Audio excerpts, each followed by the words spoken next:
भक्तजनों, माताओं, बहनों, सादर जय श्री कृष्ण। हमारे YouTube चैनल में आप सभी का बहुत बहुत स्वागत है। मैं हूं आपके साथ आचार्य धर्मेंद्र शास्त्री। सबसे पहले आपको और आपके पूरे परिवार को रक्षाबंधन महापर्व की बहुत बहुत शुभकामनाएं और बधाइयां। श्रावण माह के शुक्ल पक्ष की पूर्णिमा तिथि को रक्षाबंधन का महापर्व मनाया जाता है। इस दिन सभी बहनें अपने अपने भाई के सीधे हाथ की कलाई पर राखी बांधती है। राखी बांधने के लिए शुभ मुहूर्त का, शुभ समय का सभी को इंतजार रहता है। तो इस बार रक्षाबंधन का महापर्व 30 अगस्त 2023 बुधवार के दिन है। इस दिन पूर्णिमा तिथि का आरंभ सुबह 10:59 से हो रहा है, जो कि अगली सुबह यानी 31 अगस्त 2023 गुरुवार के दिन 7:06 पर पूर्णिमा तिथि समाप्त हो जाएगी। लेकिन जैसे ही पूर्णिमा तिथि लग रही है, यानी सुबह 10:59 पर वैसे ही भद्रा काल आरंभ हो जाएगा, जो कि रात को 9:02 पर रहेगा। यानी कुल मिलाकर के देखा जाए तो 30 अगस्त को पूरे दिन भद्रा काल है।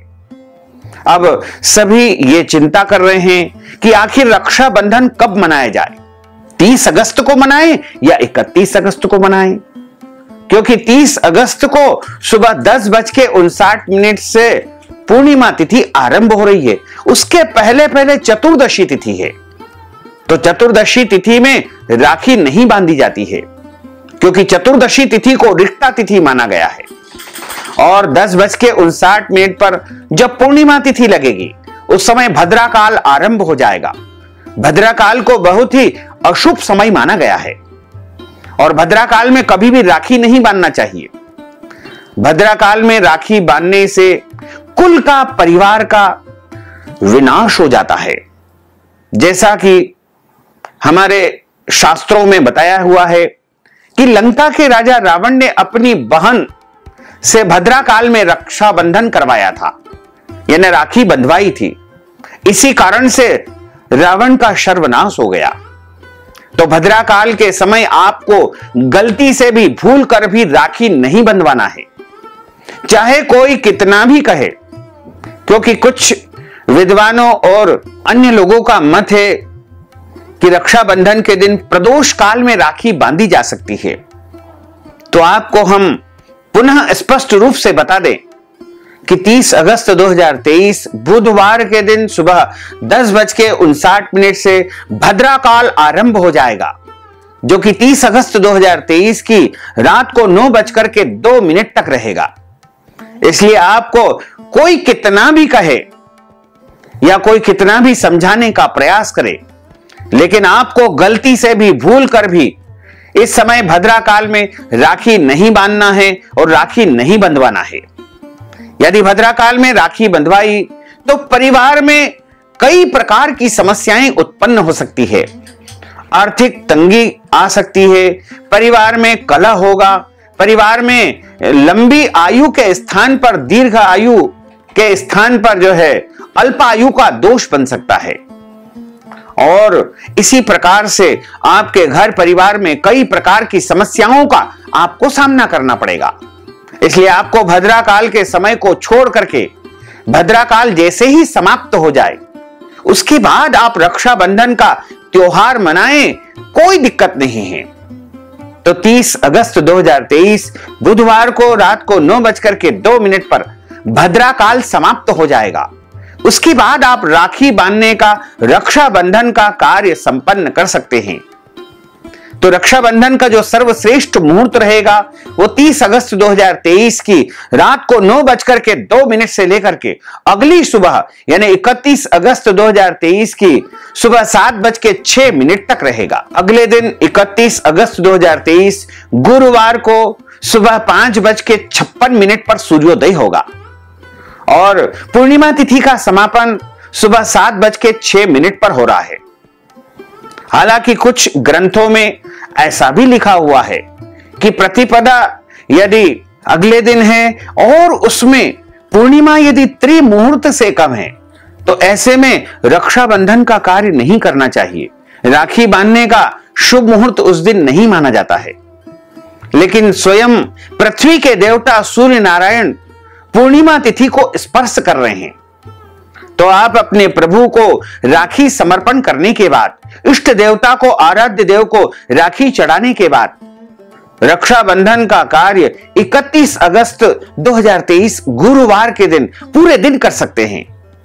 यदि 31 अगस्त को आप रक्षाबंधन का शुभ मुहूर्त जानना चाहते हैं तो इस दिन सुबह 6 बजे से लेकर 7:30 बजे तक पहला मुहूर्त रहेगा, जिसे हम शुभ का चौगड़िया कहते हैं। उसके बाद 10:30 बजे से लेकर दोपहर 12 बजे तक चर का चौगड़िया रहेगा तथा दोपहर 12 से लेकर के 3 बजे तक लाभ और अमृत का चौगड़िया रहेगा तथा शाम को 4:30 से 6 बजे तक शुभ का चौगड़िया रहेगा तथा 31 अगस्त की शाम को 6 बजे से लेकर के 7:30 बजे तक अमृत का चौगड़िया होगा और रात को 7:30 से लेकर के 9 बजे तक चर का चौगड़िया रहेगा। इस दौरान आप रक्षा सूत्र यानी राखी बांधने का कार्य संपन्न कर सकते हैं, लेकिन भूल कर भी, गलती से भी आपको भद्रा काल में 30 अगस्त 2023 को सुबह 10:59 से लेकर के देर रात 9:02 तक राखी नहीं बांधना है, क्योंकि हमारे धर्म ग्रंथ धर्म सिंधु और निर्णय सिंधु में स्पष्ट लिखा हुआ है कि भद्रायाम द्वैन कर्तव्यम श्रावणी फाल्गुनी तथा, अर्थात भद्रा काल में 2 कर्म बिल्कुल नहीं करना चाहिए। एक होता है श्रावणी, दूसरा होता है फाल्गुनी।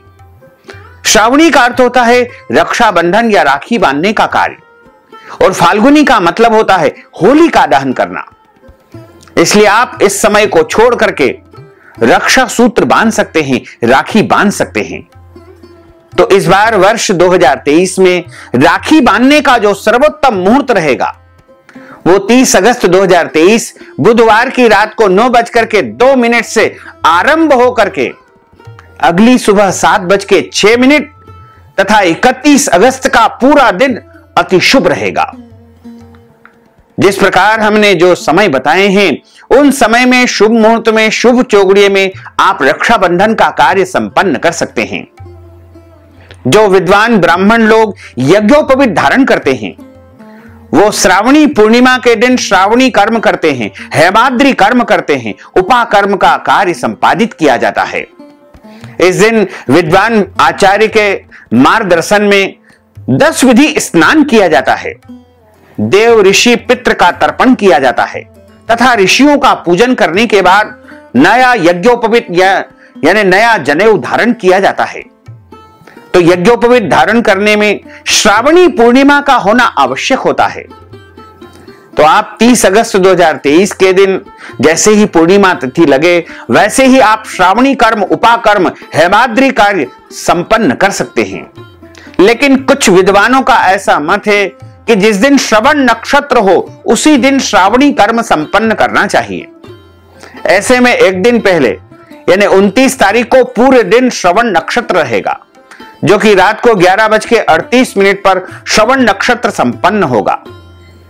और श्रवण नक्षत्र की समाप्ति के पहले पहले यदि आप श्रावणी कर्म, हेमाद्री संस्कार, उपाकर्म, यज्ञोपवीत परिवर्तन करने का कार्य करना चाहते हैं तो आप 29 अगस्त 2023 मंगलवार के दिन भी यह विधि संपन्न कर सकते हैं।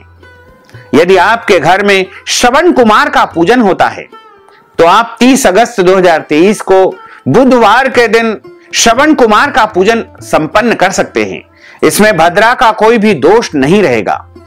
और यदि आपके घर में श्रावणी पूर्णिमा से संबंधित सत्यनारायण भगवान की कथा होती है, सत्य व्रत आप धारण करते हैं, प्रत्येक पूर्णिमा का व्रत आप धारण करते हैं या अन्य कोई भी पूर्णिमा से संबंधित पूजन पाठ अनुष्ठान यदि आप संपन्न करवाना चाहते हैं तो आप 30 अगस्त 2023 को करवा सकते हैं, कोई दोष नहीं है। लेकिन 31 अगस्त 2023 गुरुवार के दिन सूर्योदय व्यापिनी पूर्णिमा है।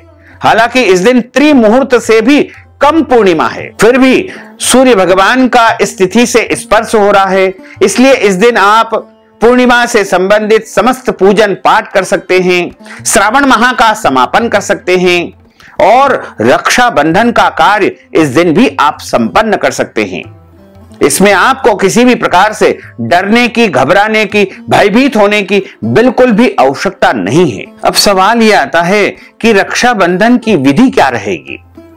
तो यदि आप अपने भाई को राखी बांधना चाहते हैं तो आपको अपने भाई को एक चौकी के ऊपर, पटे के ऊपर, उच्च आसन के ऊपर बैठा करके और उनका मुंह पूर्व या उत्तर दिशा की ओर होना चाहिए। चूंकि पूर्व या पश्चिम दिशा की ओर मुंह करेंगे तो अति उत्तम रहेगा, क्योंकि जब भाई का मुंह पूर्व दिशा की ओर होगा तो बहन का मुंह पश्चिम दिशा की ओर होगा, और जब भाई का मुंह पश्चिम की ओर होगा तो बहन का मुंह पूर्व दिशा की ओर होगा। तो आप पूर्व पश्चिम तरफ मुंह करके अपने भाई को पहले बिठा देवे, और बिठाने के बाद सर्वप्रथम उनके मस्तक पर एक टोपी लगा देवे या रुमाल ढक देवे, क्योंकि खुले सिर कभी भी राखी नहीं बंधवाना है। और सर्वप्रथम अपने भाई के मस्तक के ऊपर तिलक लगाएं। यदि भाई आपसे छोटा है तो आपको अंगूठे के माध्यम से तिलक लगाना चाहिए। तिलक लगाने की भी अलग अलग परंपरा, अलग अलग व्यवस्था हमारे शास्त्रों में बताई गई है। यदि कोई छोटा व्यक्ति है तो उसको अंगूठे के माध्यम से तिलक लगाया जाता है, और हमसे बड़ा है या पूजनीय है तो उसको अनामिका उंगली से तिलक लगाया जाता है। और यदि पितरों को पूजन करना है, पितरों को तिलक लगाना है, तो इस उंगली का उपयोग उसके लिए किया जाता है। तो सर्वप्रथम उनको तिलक लगाएं। तिलक लगाने के लिए आप चंदन का उपयोग कर सकते हैं, रोली यानी लाल रंग के कुमकुम का भी आप उपयोग कर सकते हैं। लेकिन यदि आप चाहें तो केसर का इसमें उपयोग करें, क्योंकि केसर बहुत ही शुभ फलदायक मानी जाती है। तिलक लगाने के बाद भाई के मस्तक पर अक्षत लगाएं, और अक्षत टूटे फूटे या खंडित नहीं होना चाहिए। साबुत अक्षत में थोड़ी सी हल्दी लगा करके उनके तिलक के ऊपर अक्षत लगाएं, और अक्षत लगाने के बाद उनके हाथ में नारियल रख देवे। वैसे तो पानी वाला नारियल ही रखना चाहिए, लेकिन कई जगह सूखा नारियल या गोला रखने की भी परंपरा है। लेकिन यदि आप शास्त्र के अनुसार मानते हैं तो आपको पानी वाला नारियल ही भाई के हाथ में रखना चाहिए, और भाई के हाथ की कलाई पर यानी सीधे हाथ में आपको राखी बांधना है। राखी बांधते समय एक मंत्र का उच्चारण किया जाता है। यह मंत्र हम आपको यहां पर लिखित रूप में भी प्रदान करेंगे, या आप चाहें तो डिस्क्रिप्शन बॉक्स में भी लिख करके हम आपको यह मंत्र प्रदान कर देंगे, जिससे आपको पढ़ने में सुविधा रहेगी। यह मंत्र इस प्रकार रहेगा: ये न बद्धो बलि राजा दानवेंद्रो महाबलः तेन त्वाम अनुबध्नामि रक्षे माचल माचल। इस प्रकार यह मंत्र आपको उच्चारण करते हुए, इस मंत्र को चाहे तो भाई बोल सकता है या बहन बोल सकती है, और यदि कोई और नहीं बोल सकता है तो हमारा वीडियो प्ले करके भी उस समय इस मंत्र का उच्चारण करते हुए आप अपने भाई की कलाई पर राखी बांध सकते हैं। ओम ये न बद्धो बलि राजा दानवेंद्रो महाबलः तेन त्वाम अनुबध्नामि रक्षे माचल माचल। ओम ये न बद्धो बलि राजा दानवेंद्रो महाबलः तेन त्वाम अनुबध्नामि रक्षे माचल माचल। ओम ये न बद्धो बलि राजा दानवेंद्रो महाबलः तेन त्वाम अनुबध्नामि रक्षे माचल माचल। ओम ये न बद्धो बलि राजा दानवेंद्रो महाबलः तेन त्वाम अनुबध्नामि रक्षे माचल माचल। ओम ये न बद्धो बलि राजा दानवेंद्रो महाबलः तेन त्वाम अनुबध्नामि रक्षे माचल माचल। ओम ये न बद्धो बलि राजा दानवेंद्रो महाबलः तेन त्वाम अनुबध्नामि रक्षे माचल माचल। ओम ये न बद्धो बलि राजा दानवेंद्रो महाबलः तेन त्वाम अनुबध्नामि रक्षे माचल माचल। इस प्रकार इस मंत्र का उच्चारण करते हुए आपको राखी बांधना चाहिए, और राखी बांधने के बाद भाई का मुंह मीठा करवाए। मिठाई से, गुड़ से, मिश्री से या कोई भी मीठी वस्तु से भाई का मुंह मीठा अवश्य करवाएं। उसके बाद आरती का दीपक प्रज्वलित कर लेवे। वैसे तो आप चाहें तो राखी बांधने का कार्य जब आप शुभारंभ कर सकते हैं उसके पहले ही आपको दीपक जला लेना चाहिए। शुद्ध घी का दीपक जलाएं, गोल बत्ती वाला दीपक इसमें उपयोग करना चाहिए और भाई की आरती उतारना चाहिए। आरती उतारने के बाद दोनों तरफ जल अर्पण किया जाता है। इस तरह राखी बांधने का कार्य संपादित होता है। राखी का बंधन हो जाने के बाद यानी रक्षा सूत्र बांधने के बाद में भाई को अपनी बहन को कुछ न कुछ उपहार अवश्य देना चाहिए। यदि वो सामर्थ्यवान है तो उसके अनुसार अपनी बहन को उपहार दे। आप जो भी उपहार दोगे उसका शुभ परिणाम आपको अपने जीवन में देखने को अवश्य ही मिलेगा, क्योंकि इस दिन अपनी बहन को जो भी उपहार दिया जाता है उसका अनंत गुना अक्षय गुना मनुष्य को पुण्य प्राप्त होता है। अब बहन अपने पूरे परिवार को, माता पिता को, अन्य परिजनों को, बहनों को, दादा दादी को, नाना नानी को और अन्य पारिवारिक सभी सदस्यों को रक्षा सूत्र बांधने का कार्य संपन्न कर सकते हैं। राखी बांधते समय जो नारियल हाथ में रखा गया था वो भाई का नारियल होता है। भाई चाहे तो उस नारियल को अगले दिन तोड़ करके, फोड़ करके प्रसाद के रूप में अपने घर परिवार में वितरण भी कर सकते हैं और यदि चाहे तो किसी मंदिर में या ब्राह्मण को भी उस नारियल को दान कर सकते हैं। और रक्षाबंधन के दिन भाई बहन को और पूरे परिवार को एक साथ मिल करके बैठ करके भोजन करना चाहिए। रक्षाबंधन के दिन किसी भी प्रकार से कोई गलत कर्म, अनैतिक कर्म, पाप कर्म नहीं करना चाहिए। किसी का भी दिल नहीं दुखाना चाहिए, क्योंकि रक्षाबंधन प्रेम का पर्व है।